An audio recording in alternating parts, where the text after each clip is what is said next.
I have been impressed with the urgency of doing. Knowing is not enough. We must apply. Being willing is not enough. We must do. Leonardo da Vinci. My friends, I can't urge you enough to just take 10 to 15 minutes a day to practice this. Please feel free. Read all the books you want. Watch all the videos you want. Take all the courses you want. But 10 to 15 minutes a day with your nose in the market, truly charting stocks. Practice trading, fractional trading. I'm going to put the fractional training at the end of today's show so you know what that is. That's putting a little amount of money, $100, $50 or so in the market after you master paper trading so that you're able to actually learn how to enter trades, learn how to exit trades, and be able to accurately, well, keep yourself honest. That's the bottom line. It's easy to cheat when you're paper trading. Well, I wouldn't have really entered then, I'd have entered later. If you spend $100 and you buy a fractional share of the S&P 500 ETF, such as SPY, and it goes down to $97, well, you know you've lost 3%. If it goes up to $105, of course, you've gained 5%. So I urge you to do that as you move through. Now, those of you who are new, you're saying, all this is confusing. I don't quite understand what's going on. Well, you know what? Time.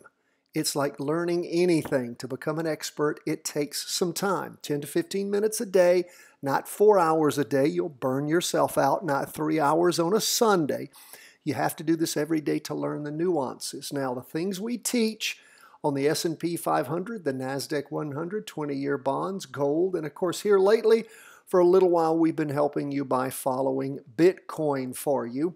So again, we'll talk more about that, and you can apply what it is we do to any ETF or stock that is chartable. So again, want you to pay attention to this, want you to understand what we're doing. That will come with time. You want to speed that up, of course. You'll fill out the daily market worksheet, weekly market worksheet, trade worksheet. All of those things are available for free in your show notes. You subscribe for free at chartingwealth.com. Doesn't cost you a thing to do this. If you want to speed things up, of course, you can buy the book. You can see that link in the show notes, whether you're watching on YouTube, you're getting the email, you're at our website, whatever.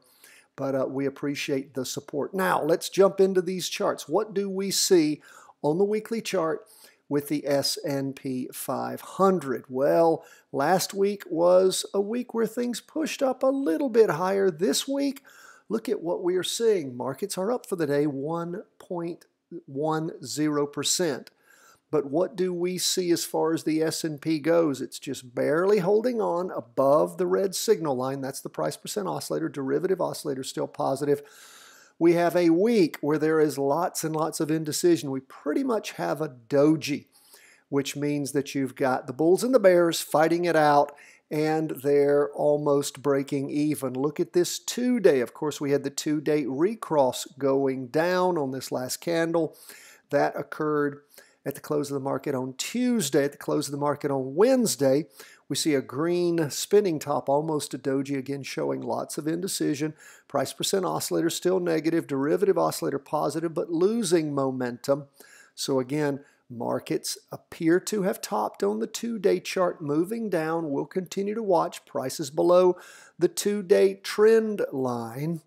And again, when that 2-day crosses over going down, of course, that takes us out of the up move on the weekly.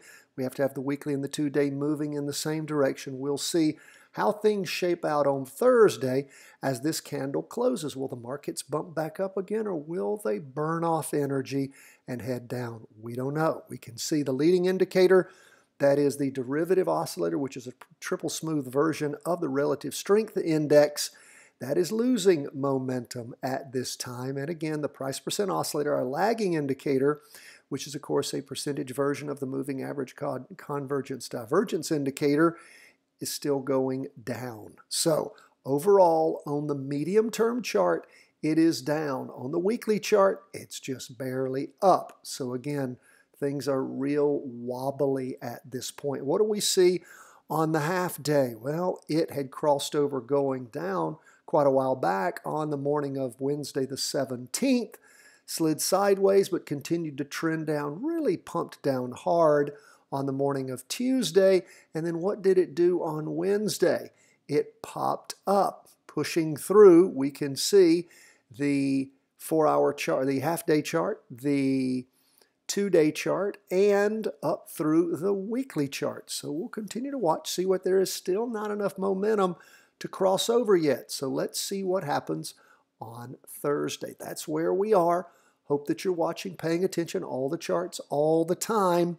And again, that way you don't get fooled. Let's go into the Qs. What do we see there?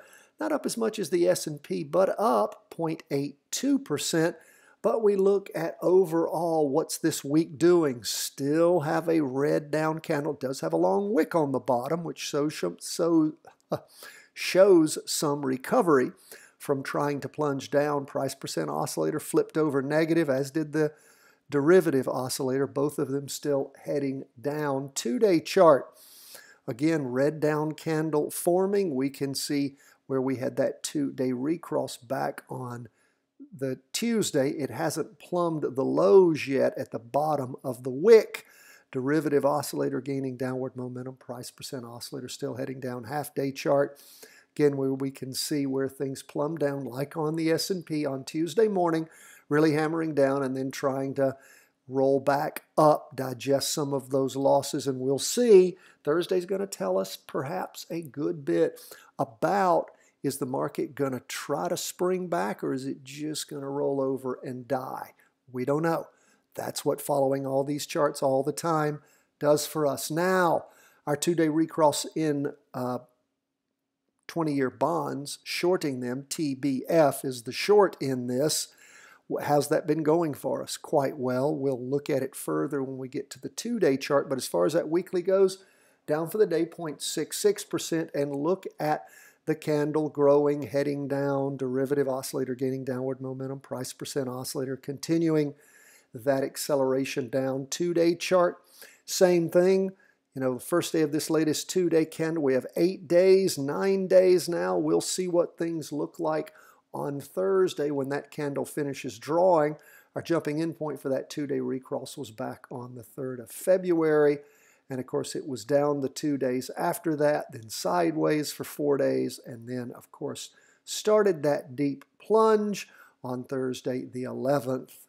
So that's where we are on the 2-day. We can see on the half-day, lots more down movement in the morning, bit of a recovery in the afternoon, still down for the day, like I said, 0.66%. That's where we are. Now, gold. Of course, gold shows us with this solid green candle. That's not an open box showing strong up movement. It's a solid green, shows a slowdown in the down movement. Price percent oscillator still heading down, slacking off a little bit. That's why we have that green green closed box candle. Derivative oscillator gaining downward momentum. Go to the 2-day. What do we see there? First day of the latest 2-day showing some indecision down after a green up candle, open box green up candle representing Monday and Tuesday. So again, when we look at the 2-day chart, still negative on the price percent oscillator and the derivative oscillator, but it hits low back on the 2-day candle ending Friday, the 19th of February. So we'll see. Again, watch and see where things go. We can see where that real up move was in gold back on Monday when it popped up Monday morning and afternoon, and then sliding sideways on Tuesday and down on Wednesday. We'll see if and when we see a crossover going down on the half-day chart. Derivative oscillator started to lose some momentum, so we'll keep our eye on things, see where it goes. I'm ready for gold to bottom out and start heading up, but that's not happened yet. That's where we are on our 4 big charts. Lastly, because you asked for it, let's look at Bitcoin. Bitcoin up for the day 1.47%. Of course, it's holding on to about where it had topped off in the previous week. The price percent oscillator still positive, but is heading down a little bit. That derivative oscillator has been negative since the beginning of February. Again, this week showing some slacking off. When you look at the 2-day, That's where you see things. Now again, this candle hasn't closed yet. Right now, we can see the price percent. Also, if you look over on the left-hand side of the screen, PPO below that first horizontal line, PPO 1024, we see 19.08, and we see the red signal line at 19.13. That, of course, means that it is trying to cross over. We'll see what happens. It is a red down candle forming. Now, again, the 2-day chart, of course, represents what? Well, it represents the first day of this latest 2-day candle. We'll see what happens at the end, but that is a cautionary note right there, getting close to crossing over. Maybe it'll be a booming day, pull back through, and of course things will continue moving in the right direction, perhaps. Now look at the half-day chart again. We can see where things really hammered down on Tuesday, and on Wednesday sliding sideways, and again up 1.47%. Not a lot of movement in Bitcoin on Wednesday, but again, nonetheless, about 1.5%. Now, if that were a stock, that were an ETF, that might be very good. But of course, the one thing we know about Bitcoin is volatility. You got to be ready for that. Those of you interested in tracking Bitcoin, again, stay with us. We'll help you look at it for a while longer. And again, it is trackable on our charts, and we encourage you to practice trade it when you have the opportunity. There we go, my friends. That is it for the day. Thank you so much. We do appreciate all your support. Don't forget that we will be having at the beginning of March, that is our live question and answer call-in session. When does that happen? That happens this next Wednesday at 12:30. That's the 3rd of March. So if you're not a Patreon supporter, we would love to have you at any 3 of the levels of support, besides being able to participate once a month in that live question and answer call-in session where we take your questions. We take the ETFs and stocks you're interested in us helping you track for practice trading. We review those, talk about them, try to give you a little inside skinny there. In addition, we also, the first thing we send you when you become a Patreon supporter is the 3-part series, Options Made Simple, The Charting Wealth Way. It is a great primer on understanding options so you can start practice trading them. God bless, my friends. All the best from the whole team at Charting Wealth World Headquarters.